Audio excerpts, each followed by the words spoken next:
RPG Week saison 2 numéro 43, les agents du chaos, comment gérez-vous ce qui est aléatoire? Bon, comment je gère ce qui est aléatoire? Ah ben là, ça revient un petit peu à parler de ma technique de masterisation. Disons que il y a des choses que je veux bien révéler, et il y en a d'autres qui relèvent un petit peu de mes coulisses personnelles et de mon propre style. Ça m'est déjà arrivé évidemment de laisser transparaître certains éléments de mes techniques à des joueurs, voire même des joueurs de ma table, mais au travers de ça, j'ai vu aussi qu'est-ce que ça était de présenter des choses à des joueurs et en fait qu'ils finissent par le singer, et je dois avouer que c'est pas forcément une expérience agréable malgré le fait d'avoir bien expliqué le truc. Donc c'est vrai que j'ai un petit problème par rapport à ça, mais je vais essayer de passer au-dessus. Comment je gère le chaos? C'est simple. Pour moi, il y a à peu près 3 choses qu'il faut prendre en compte. En premier, c'est les dés.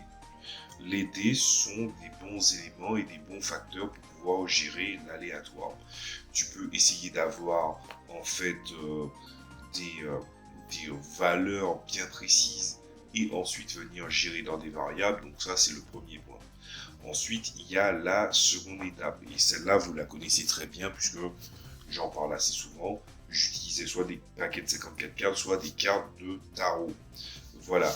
Alors, loin de me baser forcément sur la symbolique qui est décodée de ces cartes, puisque il existe différentes variations, différentes facettes et différentes interprétations qui m'a permis de pouvoir gérer les choses.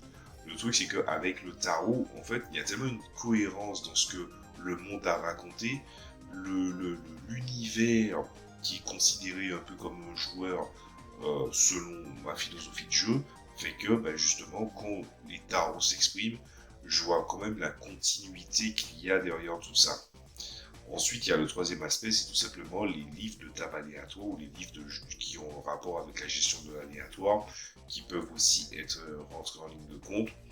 Bon, à ce niveau-là, en fait, c'est des trucs qui sont assez précis, mais ça peut arriver aussi qu'on finit par s'en extirper et à faire quelque chose d'autre.